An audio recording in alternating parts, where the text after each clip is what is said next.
Picha unazoziona hapo juu, vijana hao watatu ni vijana wanao trendi sasa hivi kwenye mitandao ya kijamii.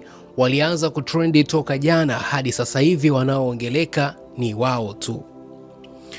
Kuna vitu ambavyo vinaendelea na viliweza kuchapisha sauti ambayo inaendelea kusambaa zaidi ni sauti inasemekana kuwa ni ya kiongozi wa Babondo nchini Marekani, ndiye aliyetoa sauti hiyo ambayo inaendelea. Hatukuweza kuiweka kufuatana, imeweza kuchapishwa public cause tukiposti itaonekana vile ni copyright, lakini nimeona nitumie fursa hii, nahisi utanielewa tu.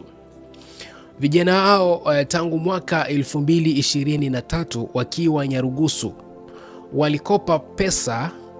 Kila mmoja alikopa kama dola 500, wengine 300, wengine wako wengi, lakini walipofika sasa Marekani, kwa sababu waliingia kwenye mikataba, walisaini makaratasi kama jinsi unavyoona, walirekodiwa video.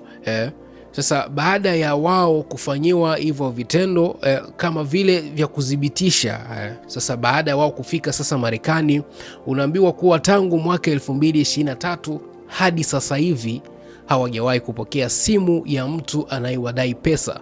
Sasa yule mtu ambaye alikuwa akiwadai pesa akawa ameanza kutafuta mawasiliano nao, kwa hiyo walikuwa waonekani, ndipo wakapata mawasiliano ya moja ya viongozi wa Wabembe ambao wako hapa Marekani na kuwatumia picha na zile karatasi na zile video kwamba hao vijana wanatafutwa. Hadi sasa hivi hawajarejesha hela za watu.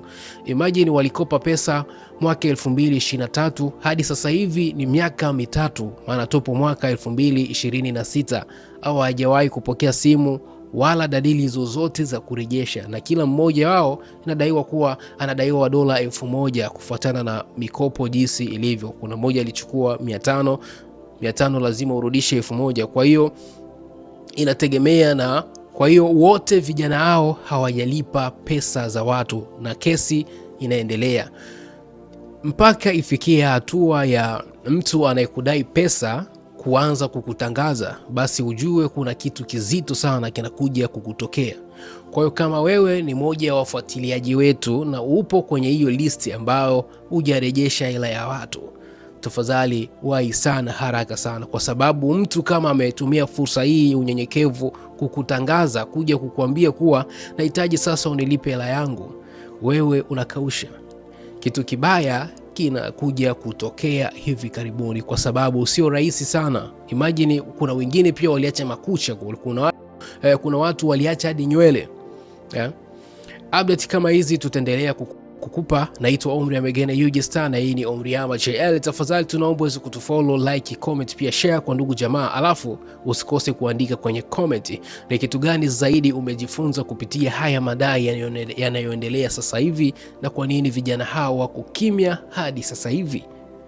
Asante.